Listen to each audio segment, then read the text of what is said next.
We return thanks to our Mother, the earth, who sustains us, to the rivers and streams that run upon the bosom of the earth, to the descending rains that give us water and cause all plants to grow. Water is part of us. Water is our culture. We pray with water. Water is everything. Without water, nothing exists. Everything around us seems to be putting the wrong things into the river. And we start thinking right then, water quality, it can be long, it's going to be affecting our wells too. People has moved in the past and poisoned our bays and left us. Well, we're not going to allow that to happen anymore. Water is life.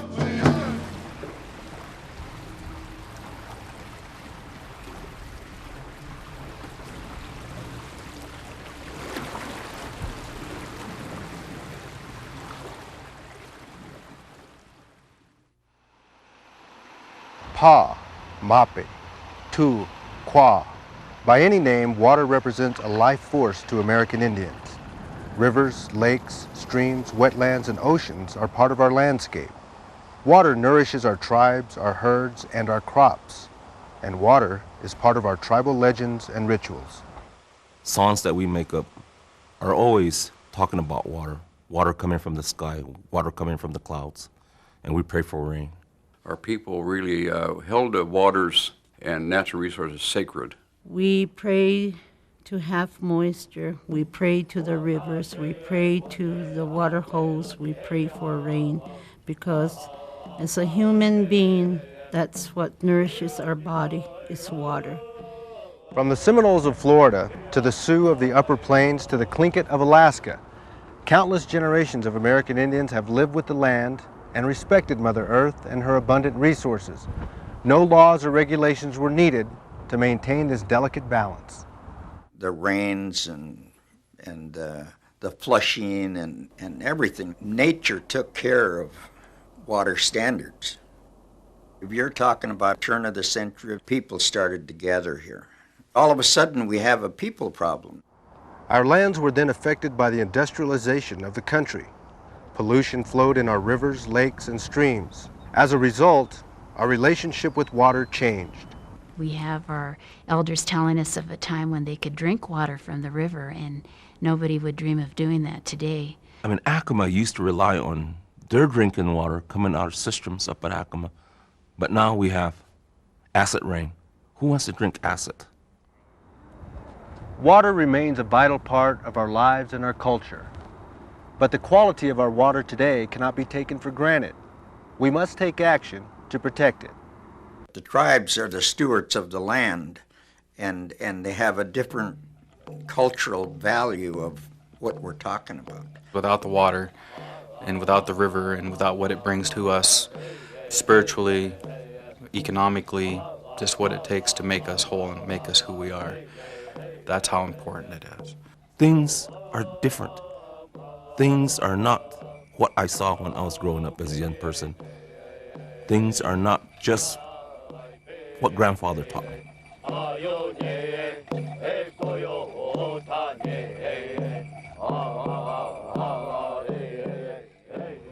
In the 1960s, people across the country became more aware of water pollution. Fish kills were common, sewage flowed in rivers, and in 1969, Ohio's Cuyahoga River became so polluted with toxic waste, it burst into flames. The public demanded action, and the U.S. Congress responded by enacting the Clean Water Act in 1972 to improve the nation's water quality. The Clean Water Act is implemented by the U.S. Environmental Protection Agency, EPA. But initially, little was done to protect the water quality in Indian country. Then in 1987, Congress amended the Clean Water Act. These amendments authorize EPA to provide funding for eligible tribes and to treat eligible tribes as states for the purpose of establishing their water quality standards. While EPA and tribes working together have made a lot of progress, most tribal waters still are not protected by basic standards under the Clean Water Act. It's very important that we protect our sovereignty in relation to the water issue. If we don't, someone else is going to take care of it, and we'll lose jurisdiction over that and not have the control over it. So, what are water quality standards? Water quality standards are the foundation and a tool for improving and protecting our surface waters. Water quality standards consist of three parts. One, the use or uses of a water body, for such things as fishing, swimming, boating, or for cultural or traditional uses. Two, water quality criteria, which are limits on pollutants and conditions that will protect the use of the water. And three, an anti-degradation policy that governs changes in water quality. Tribes develop water quality standards to protect a range of uses. Certainly, surface waters for many tribes are a source of drinking water. They may be a source of irrigation water for fields, their economic livelihood if they're a fishing community. They may have sweat lodges, certain ceremonies that involve immersion in water for both the health of the ecosystem and the health of the tribal members. Having water quality standards are something that is critical to them. Some tribes have seen the advantages of developing their own water quality standards under the Clean Water Act and are now seeing positive results for their efforts. Here are the success stories of the Acoma and Chehalis tribes.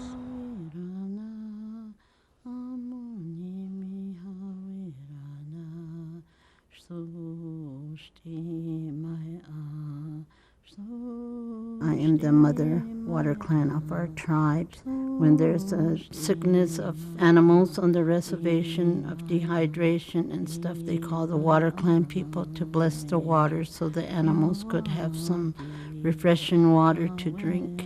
You know, you have the Huaca clan and you have the Tsits Hanut. Those are the two important clans that have a lot to do with water. Special prayers and songs are made and sung before the water is given to an individual or to the fields or to the animals.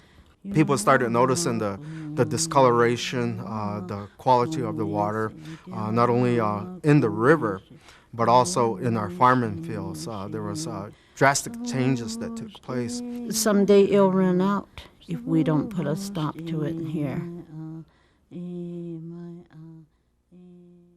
The Pueblo of Acoma's reservation stretches across almost 900 square miles of high desert in New Mexico. For hundreds of years, Acomas hunted these lands and cultivated crops from the desert. While tribal members live in and around 3 towns on the reservation, the heart of the Pueblo is Old Acoma, a town atop a 357-foot-high sandstone mesa. Old Acoma, called Sky City, is one of the oldest continuously inhabited communities in North America. The traditional name for the Pueblo of Acoma is really Hago. And Hago means, basically in our language, the place that always was, a place that always prepared, and a place that it's always going to be.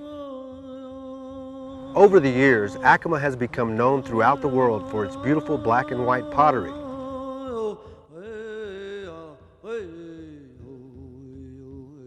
Today, tourism, tribal government, gaming, and ranching support the Pueblo's economy. For generations, Acoma's enjoyed a steady flow of clean, clear water from the Rio San Jose and other area aquifers. But in the 1970s, tribal members and other area residents noticed pollutants and sludge accumulating on the Rio San Jose. Our farmers, as irrigators, noticed that the water was harmful to them when they stepped in it, and it was very visible. You could smell the odor of those discharges in the river. All these natural springs that we have at Acoma some places are shut because of the contamination and these things that have gone through our Pueblo. Other pollutants that we have to deal with are livestock that often wander about near springs and our river and pollute them. We're having algae blooms, huge algae blooms on the lake itself, which was depleting really the oxygen for the fish that we had stocked there. We had fish kills going on. It was a big, not only economic blow to the tribe, but also an agricultural blow, because everybody east of the lake who farmed depended on that particular source of water.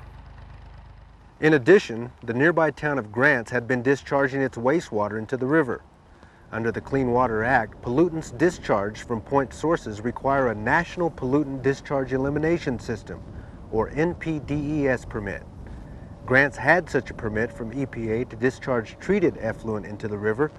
However, the city's wastewater treatment plant had numerous violations to its permit limits. This is what happened with the contamination that we got from the city of Grants. And this is what we have to contend with on our river system is years and years of black muck. And in some areas, it's anywhere from a foot to 6 feet deep. And it's just pure, just pure muck that's going to take time. As a result, the Pueblo of Acoma eventually took legal action against Grants in the 1980s. This began the process of the tribe developing its own environmental programs. We realized we would need to manage that resource on a day-to-day basis and to bring in more technical capability here on the Pueblo. The Pueblo of Acoma ultimately wanted to improve their domestic water supply, create a fishery, have water for recreation, and bring farming back to historic levels. To do that, the tribe received technical and financial assistance from the EPA, and in 1996, they began the process of developing their own water quality standards. They are our funding source. EPA was very open to building that relationship. We have EPA come and do presentations to even our tribal government, who's the tribal council and tribal administration, and also establish a good, coherent type of relationship, which we deal with community people. Which I think is important for other tribes to realize. I think a lot of times throughout the country, tribes have a very different view and a dim view when it comes to federal agencies and being able to work and develop hand in hand. If we don't come together, the feds, the state, the tribes, the local governments, the people on the watersheds, if we don't work together, there won't be nothing. There won't be no clean water. There won't be no salmon. There won't be no government-to-government relation. There won't be any animals protection or anything. It's just we have to work together. There's no other way. We had a series of public hearings to begin the process of getting our standards approved through EPA. The public and local governments gave the Pueblo of Acoma enthusiastic support. The Pueblo of Acoma approached this process in a very smart, efficient way, and it went smoothly. Open public forums gave everyone a chance to learn what the tribe was proposing and to give their input. Just a whole thought and idea of bringing information to the attention of our people in various areas and accommodate those concerns and be able to assist us and work together in a good partnership. Make our government stronger, make our tribes stronger, make our states stronger, and the people that work together make them stronger, that they have these great opportunities to get something done. The Pueblo of Acoma adopted its water quality standards in 1998. They were approved by EPA in 2001. So far, the Pueblo of Acoma has faced a handful of compliance problems from dischargers, and on each occasion was successful in upholding its standards. When the EPA approves tribal or state water quality standards, the approval does not include any enforcement authority. But under your own laws and regulations, tribes and states may have the authority to take enforcement action. We have phone calls that come in from even our non-Indian neighbors to report things that are going on out there that might affect either water resources or our environment. So I think that's really the key to management and the key to enforcement is having an open door policy. The Pueblo of Acoma's water quality standards are working. Not only can they be used to protect against future degradation of resources, but they are helping to meet the original goal of improving the health of the Rio San Jose. And now when we go out to the river, we see how the river is coming back. So it's been very successful. Acoma Pueblo has been a leader in protecting our water sources. It's really important that our children carry on these responsibilities. We still have a long ways to go, and we still have a lot of educating to do. But the progress that we're making is we've got a water office now. I think it's really important that we begin to show the outside world that we have the management capabilities, that we have the capability to go and monitor our own natural resources.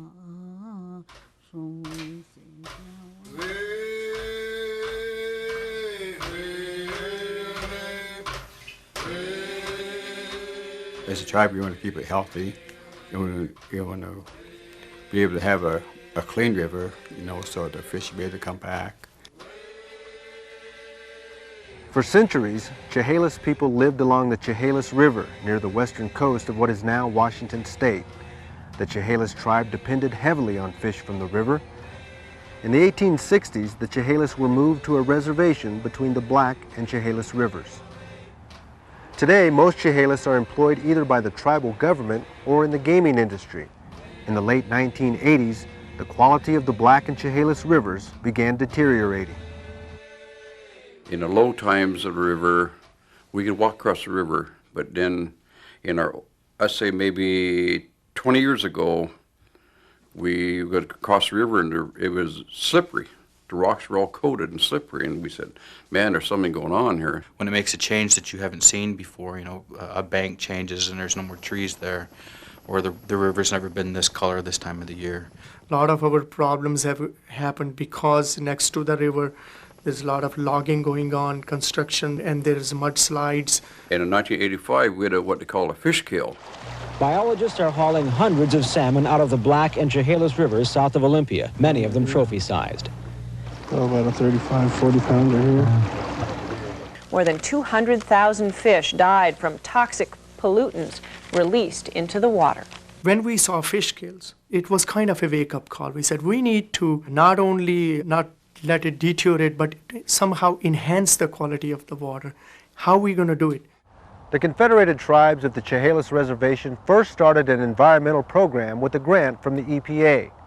The tribe opened its water resource department and set up a water quality laboratory in 1992. The laboratory staff began testing the surface and groundwater on the reservation. We test the water because that's where the fish live, and many people on this reservation use fish as a big part of their diet. So if the water is contaminated, then possibly the fish may be contaminated, and we want to find that out before it gets too bad. Okay, temperature 8.53. Specific connectivity is 0.05. And the depth is 0.7. We have money that comes from the Environmental Protection Agency to our tribes, and we go out and test the water. The state don't, we do it. The tribes do it with our professional infrastructure. We're able to go and ask ourselves what's going on rather than asking somebody else and not knowing if the answer that we're getting is one that we're being told to just pacify us, or it's an actual answer that we can rely on. So having your own department and your own entity that you can ask and is certified and has the training and background as necessary makes the answers that you get mean that much more.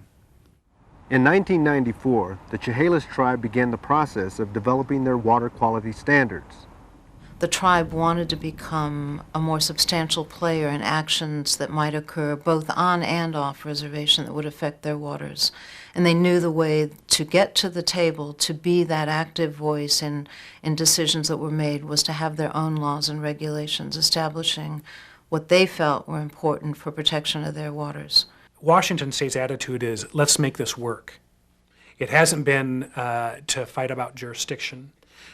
We have felt that clean water is a benefit to all of us. Sediment will be washed into the river, causing... The tribe's Natural Resources Department started holding meetings to inform tribal members and to obtain their input. First of all, we looked at what are the state water quality standards are. And we said, are they tough enough? Are these the standards we can live with? Are these standards are good enough to protect what we are trying to protect? And we found out that, yes, the standards they have are what we would like to have. They obviously did not want to compromise any of their goals or standards, but they wanted to make theirs, at least in form, similar to Washington State's. Knowing that at some time in the future, they can refine and tune those standards further to match their reservation waters. It was a more expedient way of getting their standards in place, and as a consequence, they're one of the few tribes that does have standards in place. After the tribal meetings, the Chehalis tribe went to the community at large to share their ideas and plans. I think that's very important because a lot of times the fear people have not knowing what's going on or how it's going to impact me. I think tribes need to be very clear and have an open door policy to discuss those matters, whether they are tribal members or not. They conducted a hearing, they sent out public notices, they engaged their community as best they could to get input on their standards before they finalized them. And it was very successful. Then the tribe drafted their water quality standards, which were approved by the EPA in 1997. The most important thing for tribes is it gives us a seat at that table, and finding a relationship of government-to-government relation to work together. Careful planning, open communications, and solid relationships between the community at large, the state of Washington, and the tribal government enabled the process to run smoothly. A few years ago, maybe if one of our community members seen something happening to the river or being put into the river they weren't comfortable with, they really had no recourse of, well, gosh, look at that, that's not good. Once we develop the water quality standards, it's like antenna has gone up to every tribal member. I get phone calls from people I have never met on the reservation. Even non-Indians call me. We just saw on the Satsap River, somebody was dumping this truckload of gravel next to the river. Do you know about it? Somebody they can talk to and say, I seen this, is this right, or is there something we can do about it? So we put one of the remedies kind of in the middle here, and it's not situated in some state or county agency. We have established rules, and we have made those rules known to other people, and we're prepared to enforce them. We have laws in the books to punish those people who are trying to discharge into this water or contaminate this water. We don't want the agriculture people to move. We don't want the timber industry to leave. We want them to be there. We want them to do the right thing. And there's a right way to cut timber and there's a wrong way. There's a right way to take care of the watershed and there's a wrong way. In 2001, the tribe and state signed an agreement to establish a partnership in which both parties committed to early notification on water quality issues, sharing information, and consulting before actions are taken. Through this agreement, the tribe and the state have coordinated management of the water resources in the Black and Chehalis watersheds. They helped to form the Chehalis Watershed Partnership. That's a partnership amongst the governments in this Chehalis watershed. I think it works to the benefit of all. It will minimize disputes that occur, they will benefit from each other's expertise, and they will really work in a cooperative fashion to manage their shared waters. The Chehalis tribe is seeing progress. They put rules in place to protect their life source, the Chehalis River. And they've been cleaned up on account of the government and the states and the tribes all working together to make it happen. It's working. Maybe it'll take 100 years to clean that up, but it will be cleaned up. And we've started, and that's the most important thing, that we've started. We're not leaving, we're here. We're here and we'll be here 100 years from now, and we'll be sitting at that table together.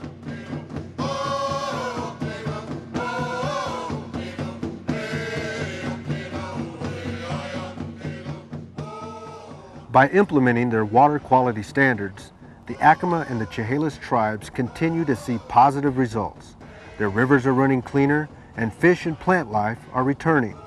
The tribe's waters will be protected for generations to come. Both tribes saw their water quality deteriorating and took positive steps to improve water quality by developing and implementing water quality standards. And it doesn't matter the size of your reservation, large or small, we all need the protections afforded by water quality standards. We encourage all of the tribes to start the process of adopting standards under the Clean Water Act. Both the tribal coordinator and the water quality standards coordinator can help the tribe identify sources of money that may be available to help offset the costs of developing standards and implementing them. What we did was very first thing is to look at grants to find money, and EPA again came up for money for us. You can buy equipment, you can hire people, you can train people. So how do you get started? Talk to your tribal members so they'll understand the importance of protecting valuable water resources. Their support and involvement is critical. If you have a tribal member working in the water quality program, you have more at stake because your family lives here, your children are growing up here, they are using this water, this river. I would involve all other concerned people, anybody that has a concern for the health of their rivers, lakes, springs, and streams, to do whatever they can to protect that resource before it's too late. Contact EPA's regional office in your area. EPA staff is available to provide technical assistance and advice. EPA stands ready to work with tribes on developing standards. The process of developing standards won't be easy in all places, but it's very, very important.